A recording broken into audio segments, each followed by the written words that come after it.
Good morning. Welcome to the Windsor Star News Cafe. I'm Don McArthur here with Dylan Kristy and our special guest, Sam Drakich. Thank you. He's running in Ward 5. That's correct. What are they telling you at the door, Sam? Well, there's several issues they're telling me at the door. As of late, they're talking about the crime in the area. Well, in fact, we even saw it downtown at the Boom Boom Boom. And they talked to me about all the street people, the drug dealers and the prostitutes and the drug addicts. And it is a big concern because they have brought fear and harm to their neighborhoods. And so I've done a little research and finding out that Vancouver has a very serious drug and prostitution problem, and they have adopted this harm prevention strategy, which basically treats all the prostitutes and all the addicts and even the homeless people as addicts themselves, and they want them to go through some sort of treatment, and it's proving very successful. The city of Dallas also has it, and they claim to have over 90% success rate with it, and you got to understand that the whole drug issue is not just situated in Ward 5 and Fort City. It's in Ward 4, it's in Ward 3, it's in Ward 2. It's really across the board in the city, and it brings so much harm to the community, and it also steers away residents and investments in the community. Now, one aspect of this harm prevention strategy is that it has three prongs to it, or three groups of people involved: social service, police, and the clergy. Now, they go out in the street with tablets, they gather up everybody's information, and then they basically collaborate all their information, and then they figure out a way to resolve the issues with the people. Now, when people ask, what about the clergy? Why are they involved? He said, well, Father Chapneau did wonders at Brentwood. Sure he did, right? yeah, Father Paul. And he goes, and most clergy members have degrees in psychology and sociology beside the degrees in theology. So it's proven to be very good. And we also have the Windsor and Essex County Drug Treatment Court, and that's like the second last thing that would happen to you when the police pick you up and they deem you as an addict.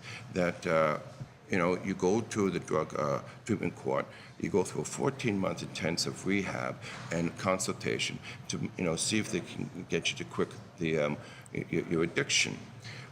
If you fail to do that, then you go to jail.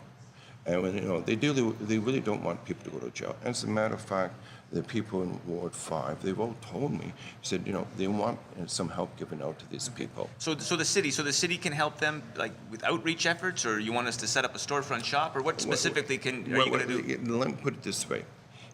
You're taking people out of the brick and mortar over there at the 400 building, and you're sending them out onto the streets. Okay, so some outreach efforts here. It's absolutely. Okay. It's all down the street. They go out with tablets, and they have to, meet with them, and, let's have a cup of coffee. Let's sit down and have a cup of coffee.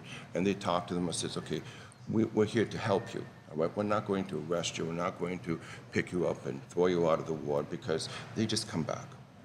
So, and to go on further about the whole thing, that there are methadone clinics, and the one methadone clinic that's in Hunter's Pharmacy on Alexis and Tecumseh, the people are saying that they're seeing the addicts going there for their treatment, but they're upset that as soon as you walk out of the Hunter's Pharmacy, the drug dealers are preying upon them, and so they need protection. So again, this shows how caring the people are in Ward 5 about those who are in need of some sort of addiction treatment. Now, I think Windsor should also hold Premier Kathleen Wynne to a promise that she was not going to forget Windsor, and to bring a drug treatment, addiction treatment clinic to Windsor. And because, listen, if Windsor can pay for Toronto's subways, Toronto can pay for Windsor's drug treatment center. Boom, yes. No, that makes a lot of sense. And it's we're all a community. People are all looking to try to improve things in the community, and they're caring. I mean, it's not what you would expect.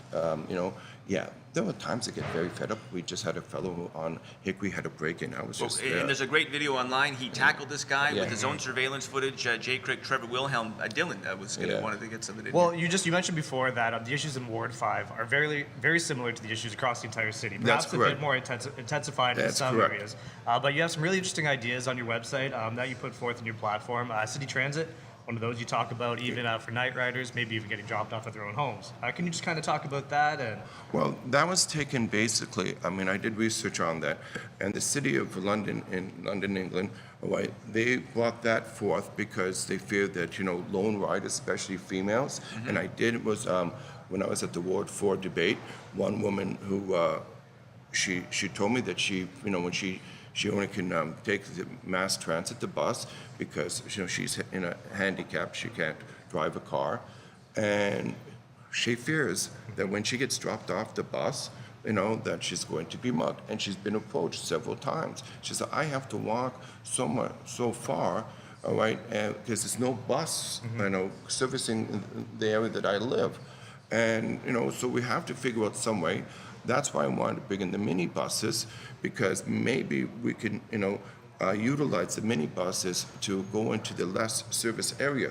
They're less expensive, they're more economical to run. And I'm also looking at ballot buses with the hydrogen cells. Why ballot buses? Well, their mission is water, and majority of the major cities in the world have ballot hydrogen cell buses. Chicago was the very first city to have the complete fleet of hydrogen cell buses. Washington, New York, London, Beijing, everywhere they're using it, except for here. And they're made in British Columbia. So we're keeping fellow Canadians employed. So, why not we look at hydrogen cells? So, trying to, do, an outreach within the country and how we can benefit, another community, and they can benefit us. I mean, when they start seeing it, hey, we have hydrogen cell buses, yeah, it's environmentally safe, because we all know there's a big push to remove carbon-based fuels, for the environment. So let's go to hydrogen cells. Yeah, that's excellent. Another thing that you're calling for, no double dipping on council committees. You're saying That's councillors- absolutely, that's right. As a matter of fact, I think that the board should be filled with citizen volunteers, all right, who have no connection to any of the politicians, and to be fair for everything. I also believe that the RFP process should be done through the Auditor General's office. We don't have one, but we should reinstate one.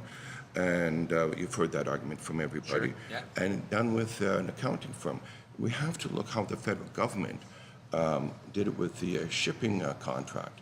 They went through the Auditor General's office, they worked with two accounting firms, and the accounting firm decided who was going to win the contracts. And the politicians did not know who won it until a half an hour before Parliament was called into session. That's the proper way, all right?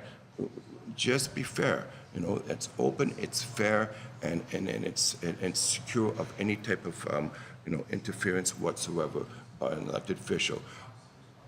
People shouldn't be paid for sitting on committees or subcommittees. That's part of the job description, all right? And that's what you have to look at. Let's not expand the pay, all right? People, I go to the door, they're having a hard time making ends meet. And, especially when I come to seniors who have lived most of their lives in their home, and they want to live out the rest of their lives in their home. And, they want to die a dignified death, and now they fear that they have to sell their homes because they're on a fixed income and they can't make ends meet. I came across one home last night, Lorraine and Dwight, and they were in tears. They said, we have to sell. We're on fixed income, and, her husband's health not all that well. So it bothers you to see people in such despair, and there is a lot of it, and you're trying to figure out a way so people can keep their homes. And, because when they lose their homes, all right, you don't know who's going to be moving in. Like, again, we'll go back to the whole criminal element that buying the low-income homes, and they're basically using them as drug dens or crack houses, whatever be the case. So we have to make sure that we have the right people living in the area. Okay, Sam, we got to wrap this up, but just a final pitch, 30 seconds sort of thing. Why you? Well, I have a background in economics, and I believe that the residents of Windsor should be able to hold on to the disposable income, because when you have more money at your disposal, you spend it within the community, and it keeps the economy flowing. And I want you to elect to keep your money. Elect me, Sam Drakich. All right. See me on www.electsam.ca. And thank you very much, gentlemen. Perfect. Well, thanks so much for joining us. Okay. Bye now.